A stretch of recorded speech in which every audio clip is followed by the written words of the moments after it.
I'm here today to share some information on a recent incident that occurred here in Jacksonville, and I want to start by thanking our federal partners, DEA and ATF, for their assistance in this case and for being here with us today. So on Monday, November 16th of this year, the Treasure Chest Jewelry Pawn and Gun on Castle Avenue was robbed at gunpoint by two armed males. The men entered the business, posed as customers, shopping for engagement rings, and at that time, no other customers were present inside the store. As the sole employee was assisting them, one of the males pointed a handgun at her, while the other male zip-tied her hands behind her back. The victim was ordered at gunpoint to hand over the keys to the gun cabinets and was then forced into a bathroom. So we're going to show you a brief video of the robbery attack, and you can see just how quickly this situation turned violent. And there's not going to be any audio in this video, but go ahead with the video.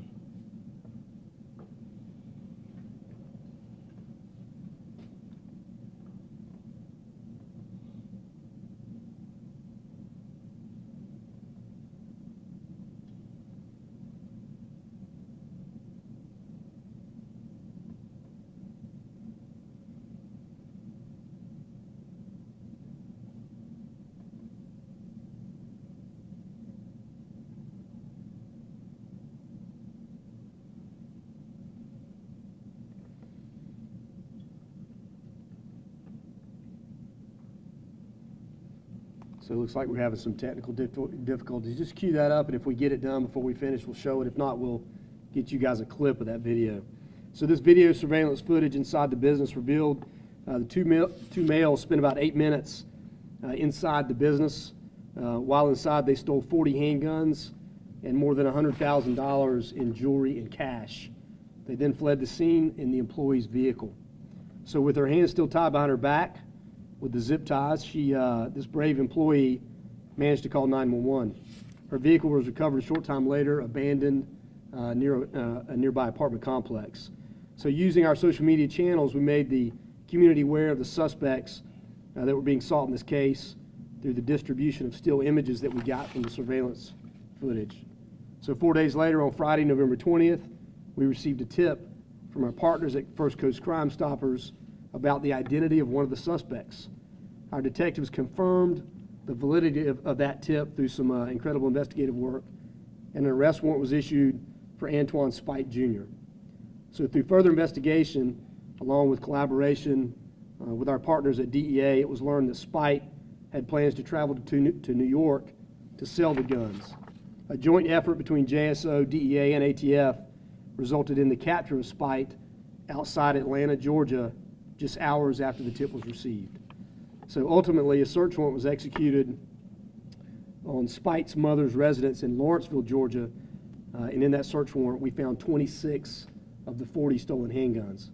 Then on Sunday, November 22nd, just 2 days later, JSO investigators received another tip about the identity of the second suspect, and again, through some good investigative work, we were able to have a warrant issued for Brandon Nicholson. So with the assistance of the U.S. Marshals Task Force, who's not here with us today, Nicholson was located on Wednesday, November 25th at the Red Roof Inn on the west side of Jacksonville. So after a brief standoff, Nicholson surrendered and was arrested, and a search of the hotel room produced the handgun that Nicholson had used in the robbery and a portion of the stolen jewelry.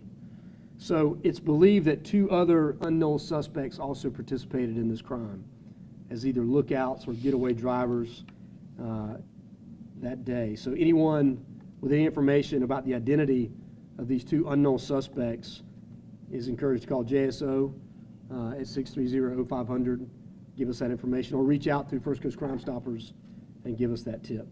So this case not only highlights the great investigative efforts by our federal and local law enforcement partnerships, but it also reminds us of the valuable asset that First Coast Crime Stoppers is to our community.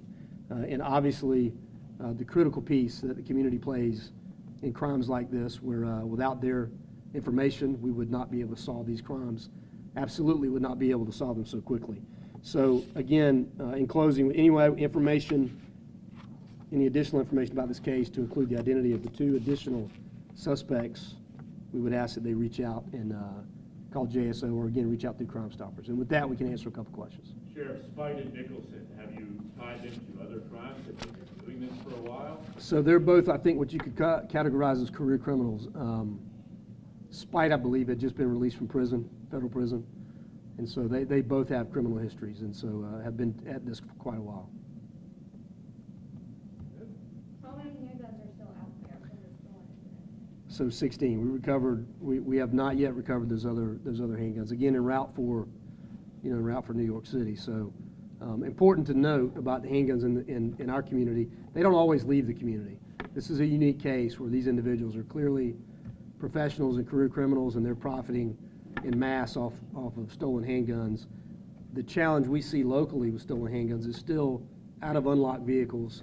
We're approaching 600 for the year, and many of those will remain in our community as crime guns in this community, not necessarily transported out of the state. So, we again like to take this opportunity to remind people to be responsible gun owners and keep those firearms locked up.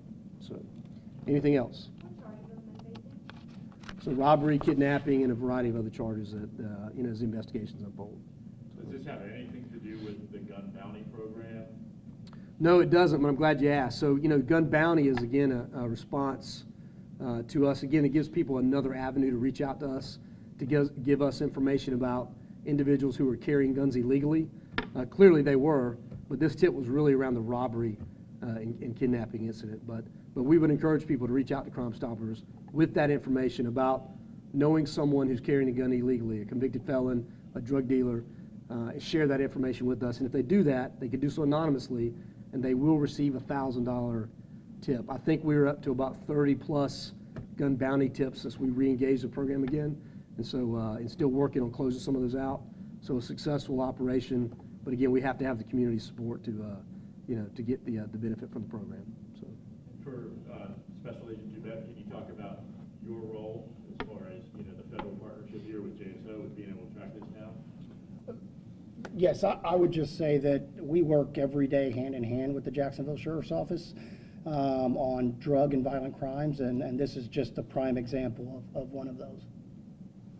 Yeah, it's always great to highlight the partnerships. We get asked a lot, do you leverage those relationships? And obviously, ATF, DEA, FBI, every single day are working together on a variety of cases. And again, this is just one example of that. So, and I want to take a minute and thank them for their partnerships each and every day. So it makes our community safer. So, all right, thank you.